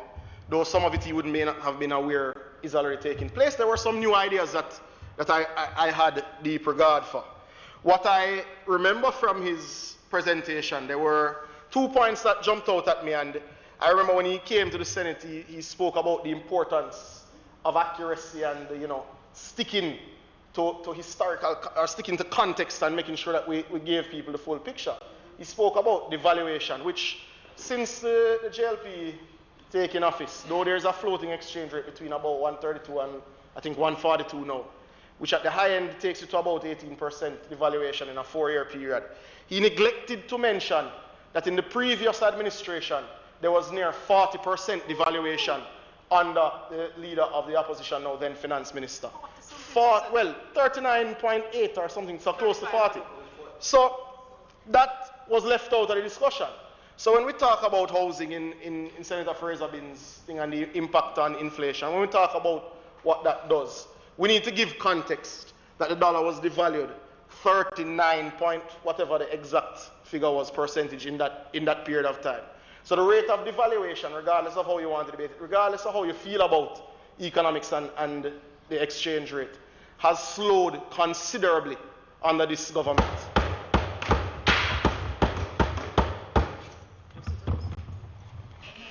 Having expired, may I ask that his time be extended to allow him to complete his presentation? Thank you, colleagues. Mr. President, the other, I'd say more infamous moment from his presentation was the discussion around GCT and the rate that would have been discussed. He then labeled that the leader of the opposition had thrown out a bait. And it stirred significant national discourse and national debate. And, you know, he said that when Senator Charles, and I don't remember who was the other person on our side, had said we should consider it, you know, it would only save the average taxpayer X. Yeah. Now, I applaud him at the time for using his significant experience and expertise in that space of economics to give us his position. Now, whereas I would never, you know, discount that experience and that significant expertise, I fundamentally wish to put on the record that I don't agree that it is not something we should look at. At the end of the day, though poverty rates have come down significantly, we still have too many people in Jamaica that are living below the poverty line. So we do need to look at the rates of these taxes. And whereas we need to look at tax rates and ensure that we're able to help people, we still cannot move away from indirect taxes because we have too much of our economy living in the gray zone, living outside of the tax net. And it's not something when people making significant money that you can cut indirect taxes. But the rates do need to be looked at, because for someone earning minimum wage or not earning, something like GCT, every dollar counts. So it is something that we need to look at when we're looking at the burden. So regardless of how people feel about the debate, I'm putting on record that it is my position that it is something that should be considered, because too many people in Jamaica are facing the ravages of poverty. Now, we went on, I remember with Senator Morrison when she looked at the education sector, and she made many points that certainly found favor. I quite like the suggestion today from Senator Morgan on a commission to look at the funding of tertiary education. Well, you know, Senator Skeffrey's motion finds support from me, and I was coming to that, but you've preempted me. But Senator Skeffrey's motion is important. But I have also, and Senator Brown can attest that in every budget presentation I've spoken about his suggestion around a parliamentary committee to look at taxes, because it is one that also finds favor with me. So I have no problem supporting ideas that come from the other side, as my record will show. You know, Senator Longmore, I remember in depth your presentation from yesterday, because so much of the issues that bedevil us are because we've not taken a deep look at the impacts of mental health in the society. It impacts our education system, it impacts our productivity at work, and it certainly impacts the security of the nation. So I certainly want to also, though we congratulated you yesterday, I want to thank you for bringing that expert advice to the discussion. But you know, I won't bother to go there. I don't know if there's ever been another trained psychiatrist in the parliament. But sometimes when we're having numerical debates. Who is that?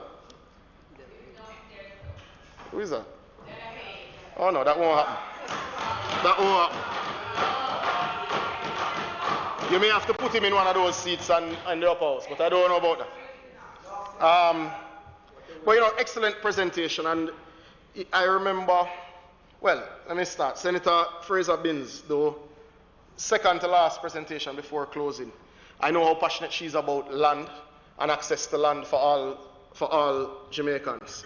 The only 2 points I wish to make to you, Senator Binns, is you touched about the competition in housing. This is a good competition. The fact is every administration should want to get every single Jamaican into sturdy dwelling that they, if possible, can own, or certainly access at a rate that they can afford. So it is a good competition. These are the things that both sides should compete on, because if you can do 100,000 and we only do 50,000, you should be able to do it. It is one of those competitions that only benefit the people of Jamaica. So to me, it is a competition that I am happy to participate in. But in this coming competition, Senator Fraser Binns, we won in 2018, and we were leading and proud of ourselves. We delivered significantly more housing to the people of Jamaica than would have been done by the previous term. But on the topic of bamboo, Mr. President, there are 2 points that the country should be aware of. Recently, bamboo, because it was brought up by Senator Fraser Binns. So there is a bamboo conference, but there's also been significant work at the Bureau of Standards in testing bamboo to determine how it can be used. And the Bamboo Association has recently announced significant investment which is coming to Trelawney by way of a factory that will be using byproducts of bamboo. But even as it relates to the testing of bamboo in your building standards, that is far advanced, and the country should hear a lot more very soon. All right? But we come to going through, and I don't want to leave out anyone, though not a SON debate. And it's a binary option, right? The political decision that we all make. In the last week's SOE, I'm sorry he's not here, in the last week's SOE debate, my good friend, Senator Crawford, touched the topic of, and his presentations are always like a SON in many ways, because he likes to throw out ideas, and it's good, it's healthy for the debates, right? But he touched the topic of the nickname which some Jamaicans have put on the Prime Minister, being Brogard, and what it meant. So I went and I took a look, right? And I had conversations with young and old alike. What it meant to most of them, and that is what is important, is it is a gentleman that they can look up to, is someone that they can relate to, and what it showed was that they were comfortable with this person as their compadre and their leader. But what Senator Crawford didn't discuss, because what he was bringing up was the imagery associated with how we communicate our rejection of crime and violence. And I said to him, certainly sotto voce, I said, well, if we're dealing with imagery, right, because sometimes imagery, well, not sometimes, all the time imagery is important as we try to send a signal to citizens. We have to take these things seriously. So he raised a concern, but I raised a concern to him, which one that needs to be dealt with. In the recent internal elections, there was a press release. In the recent internal PNP elections, there was a press release sent from the Rise United camp that spoke to the other camp being one PNP, walking with, what was it?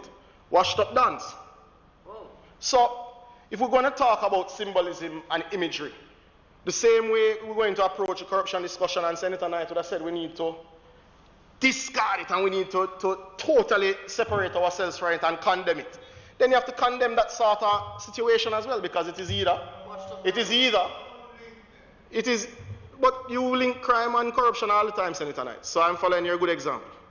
So, Senator Knight, if we are saying that we need on both sides to cut any imagery that gives you that sort of projection, then we know people will say things in a political contest, but then the former challenger needs to either say whether it was just a political statement and he was incorrect, or the current leader needs to say that no such thing occurred and speak to the specific individuals that would have been mentioned.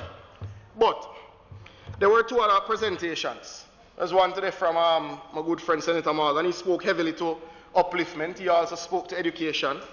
And he spoke to the climate change agenda, and I certainly wish to applaud him for that space. Then came Senator Knight's presentation. Now, are you a cricketing man, Senator Knight? Are you a man that likes cricket? So I've seen your General Secretary at cricket from time to time, but I've never seen you there.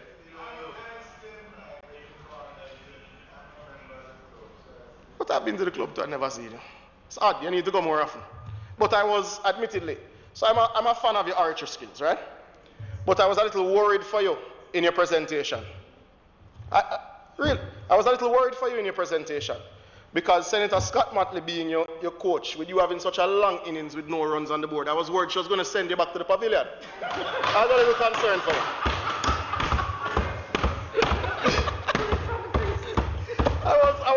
I was worried for him, Mr. President. Because I'm a fan of your archer skills, and you know I read some of your old presentations from time to time. But I was worried for you.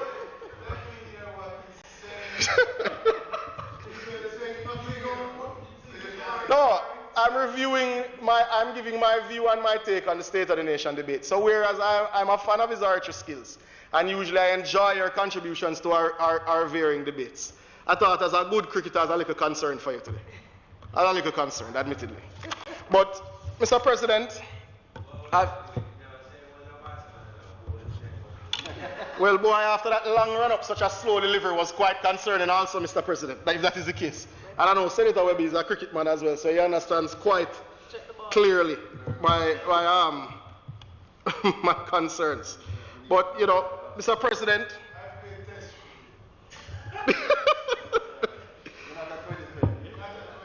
Mr. President, I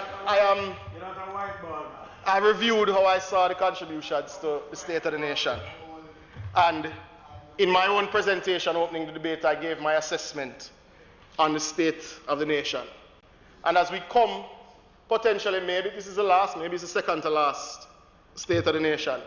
But as we give our State of the Nation, potentially heading into a general election, we have to remember it's a binary decision.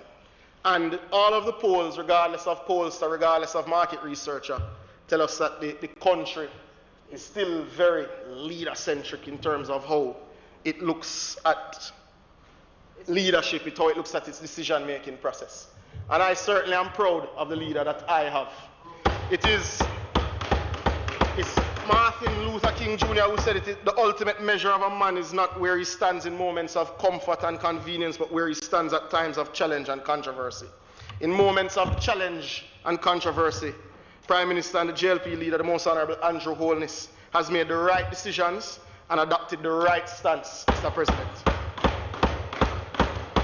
You know, when confronted with the crime monster that has bedeviled this country, certainly for the last 30 years at a rate which is totally unacceptable, he has fought and made the decisions, even gotten criticism for the use of one of the tools that we have made.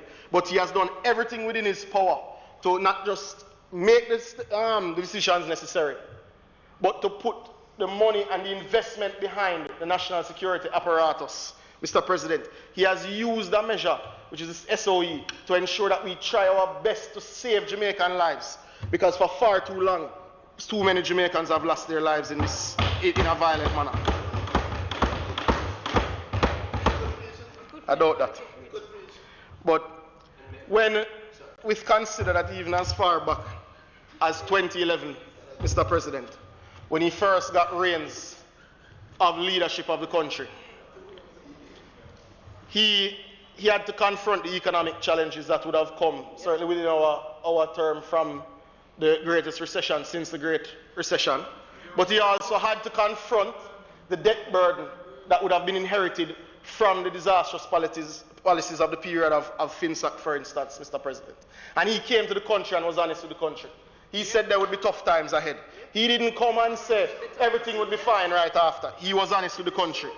And as a former cabinet minister, he spoke to the challenges that we faced. But he never forgot the fact that we had implemented the most extensive and best run debt exchange in the world at the time, and had been listed as such in the JDX.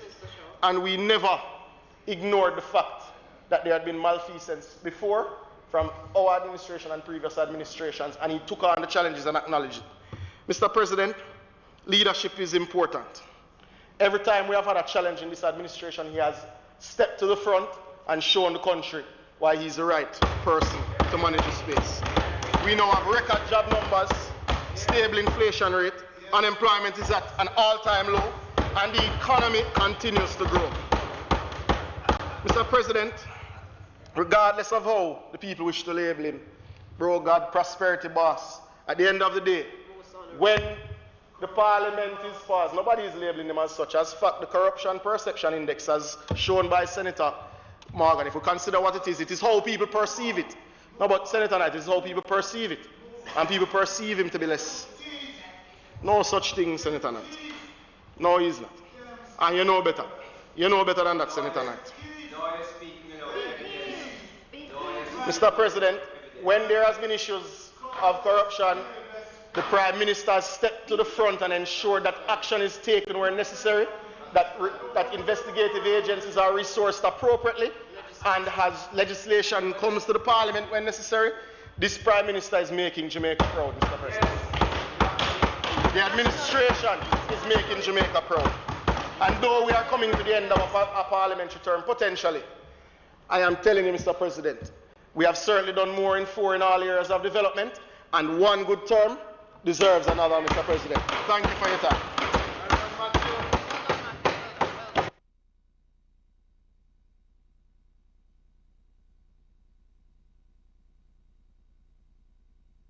Senator Samuda. Senator Samuda. Senator Samuda. What?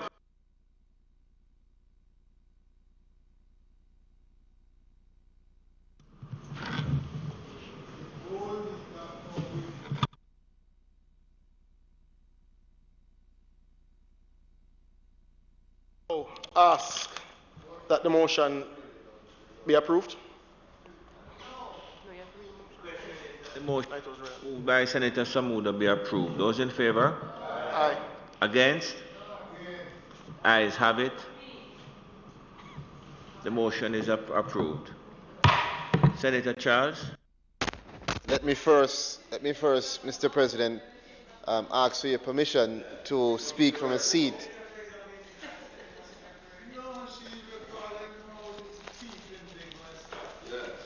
Mr. President, permit me to first, as I said, seek your permission to speak from a seat that is not my own, and then...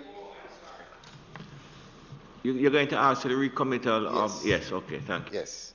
And to seek the recommittal of the item, statements by minister or ministers. The question is the items... And also notices of motions given orally. I suspect that that's a statement by the Minister of Foreign Affairs and Foreign Trade. Yes. No. She had indicated Senator Knight. No. Nobody table no statement. I want her in the seat when she's presenting it on her feet. She mentioned it to me, but I paid little regard to what. All right, so you prefer to wait for another time? Yes, I will wait for No it. problem, no issue. Senator Charles, go ahead. But would it offend, Mr. President? The member says that he prefers to wait, so no problem. Move on. Would it offend? Well, I was going to table it and then perhaps... Senator Charles, will you please move on? Yes, sir. I don't Moving have to an notices issue, of motions The given member orally. says that he prefers to wait for another occasion. The acting leader, as usual, is correct in his position. He asked whether or not it would be fine with us if he tabled it, but when she comes, she has to speak to it. And we agreed. And, again. That's what we were intending to do, by the way, But you kept interrupting the No, you young interrupted leader. the minister. Okay, Senator Knight. I praised you earlier. I don't want to withdraw anything. No, we can I've keep her said. behind you, so let me deal with this. The question is that the statements by ministers be recommitted. Those in favor? We say that. Against? Okay, so what do you intend to do, Minister? I was simply tabling the statement of the minister. That is it. Okay, thank you very much. Would you table it? And at a future time, when the minister is here, no doubt it can be presented. Such it is. Okay. On to the notices of motions given orally for recommittal, Mr. President. The question is that the item designated notices of motions given early be recommitted. Notices of motions given orally be recommitted. Those in favor? Aye. Against? Yes, Minister. Mr. President, I beg to give notice that at the next meeting of the Senate, I will move the following. Be it resolved with reference to the sessional select, joint select, and select committees which are appointed in the current session of Parliament, and where these committees have not completed their deliberations, that in the new session of Parliament the Senate be empowered to enable these committees to proceed with the issues referred to them from the stage reached before prorogation. Be it further resolved that the composition of all these committees remain unchanged except where necessary by further motion taken and approved by this Honourable Senate. And be it further resolved that the name Purnell Charles Jr. be removed from the Senate Standing Orders Committee and the name Matthew Samuda be substituted therefore. Did you just read your removal? I read my own removal. And be it further resolved with reference to all government business, private members' motions and matters referred to committees which are on order of business of the Senate at the time of prorogation of this session of Parliament, but for which deliberations have not been started or completed, that in the new session of Parliament the Senate be empowered to proceed with these matters from the stage reached before prorogation. Mr. President, I further beg to give notice that at a later stage today I will move for the suspension of the standing orders to enable me to take this motion. The only thing I have to question is whether or not Senator Morris and I were consulted about Senator Samuda being put on the Standing Orders Committee. Eh? Thank you very much. Senate Minister, yes, go ahead, please. Sorry. Mr. President, I now move for the suspension of the standing orders to enable me to take the motion, notice of which I gave earlier. Members have heard the question. Those in favor? Against? Minister?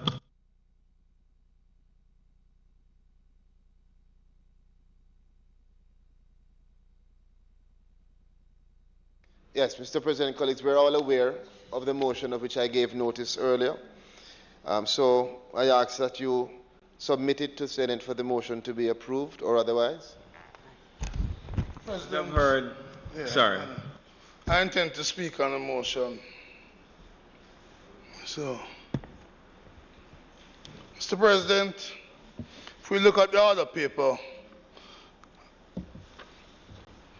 it contains a number of motions for which this carryover resolution is intended.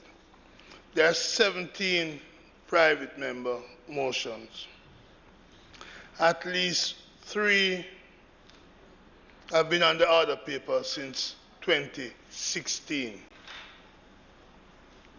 which means that they were carried over in 2017, carried over in 2018, carried over in 2019, and now we're asking them to be carried over in 2020.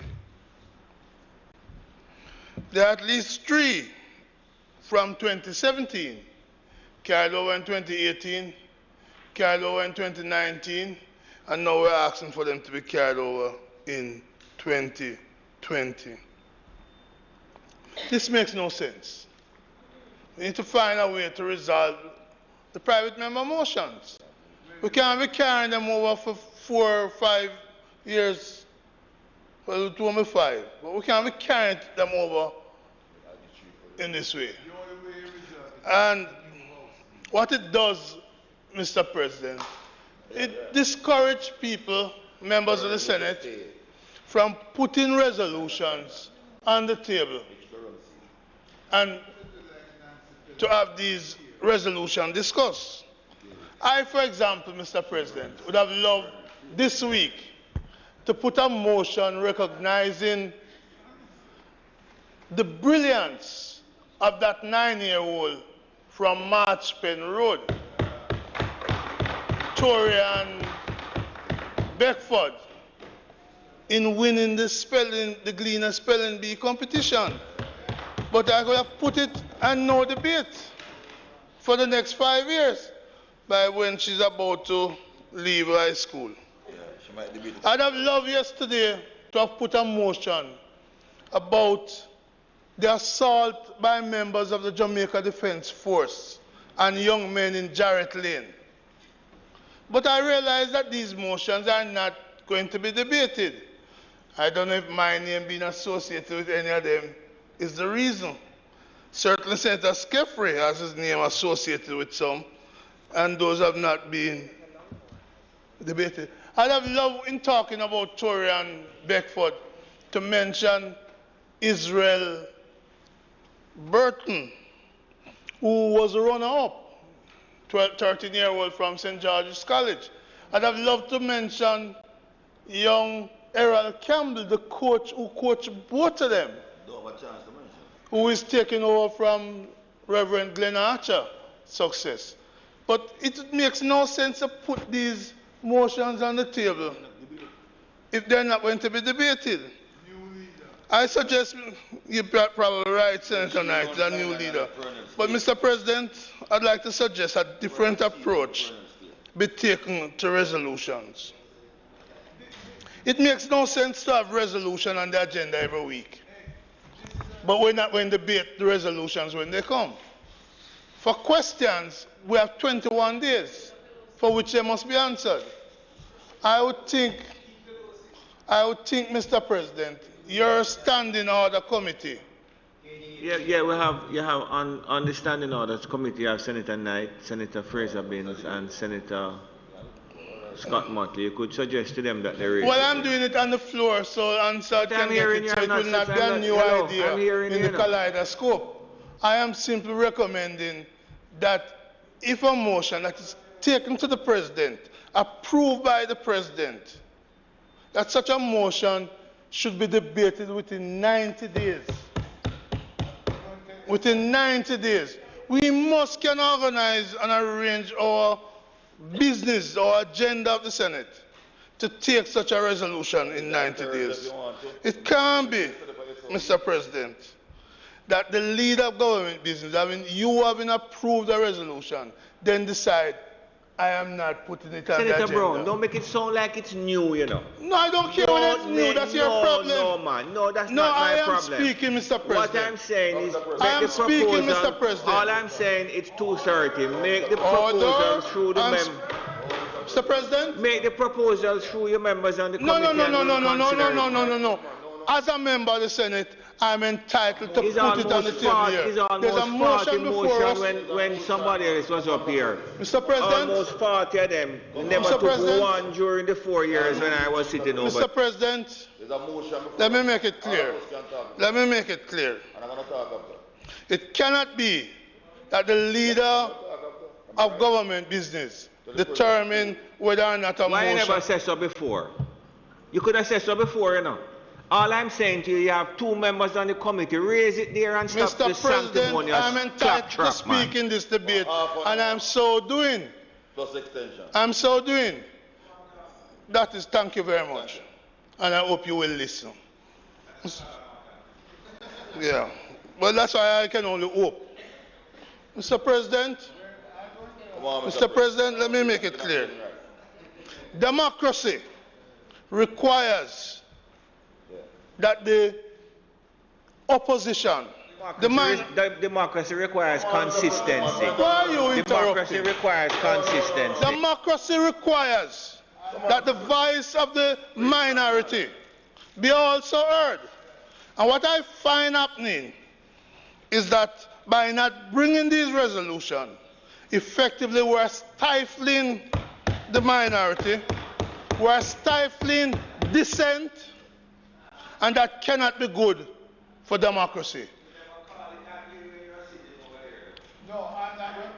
Mr. President, Mr. President, unfortunately, your partisanship is coming out so strongly in contrast to what Senator Fraser Bean said of you this morning. So in other words, the stifling of democracy cannot and must not be condoned. When resolutions are put, they need to be taken. And it cannot be, as I've said, that you put off a resolution, move in 2016, you carry it over in 2017, carry it over in 18, carry it over in 19, carry over in 20. And the good thing is that you may not be there in 21 to carry it on, and these resolutions will be taken. May it please you, Mr. President, and your meddling in my comments are not really appreciated. Let me tell you something. I am permitted to meddle in anybody's comment where I see that it is misguided. I appreciate exactly what you are saying, and I'm suggesting to you, put it to the members on the Standing Orders Committee, and we will give it extensive consideration.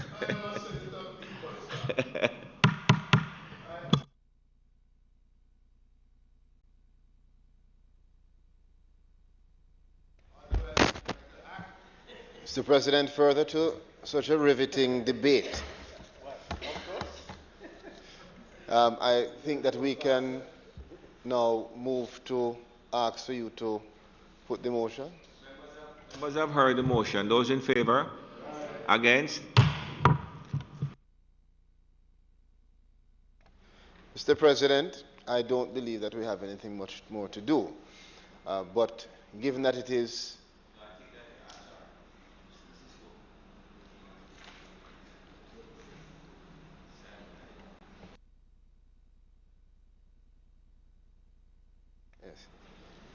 perhaps, Mr. President, we're going to adjourn Saturday until Tuesday, right? Well, my apologies. Adjourn Saturday, but we expect to be back Tuesday for our opening of the ceremony. I want to I know that we perhaps can speak on Tuesday, but I want to use the opportunity just to say thanks again to all of my colleagues, and also to the staff. Given that Tuesday may be the final day of the sitting of Senate for some of us, or for one of us, but it is certainly, Mr. President, a Friday which I would like to use the opportunity to express my gratitude to you as President and colleague and the wise role model that you've been to so many of us.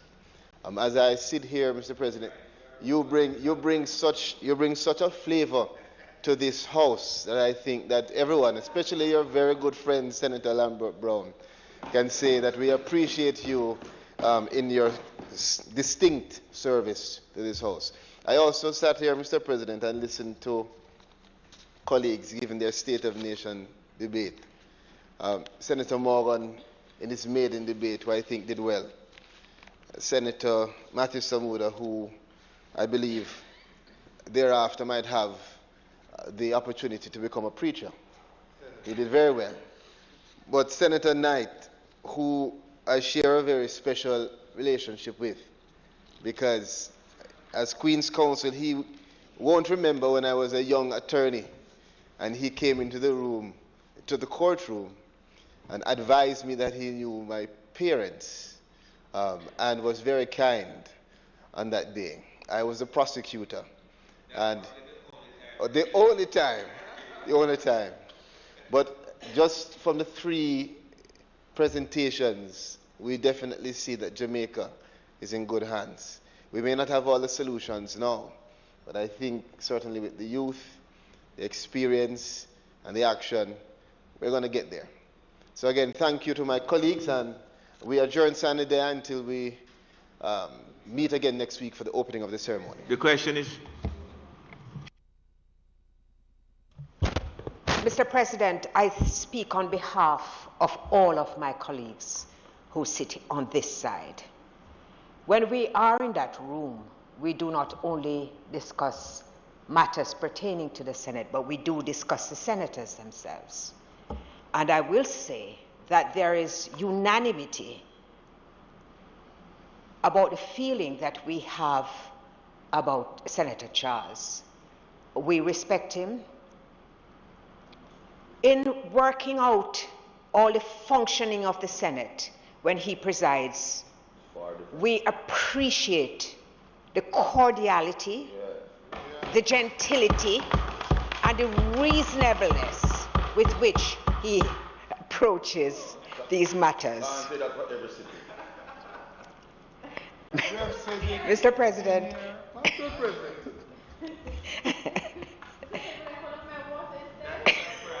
That was a private communication. Mr. President,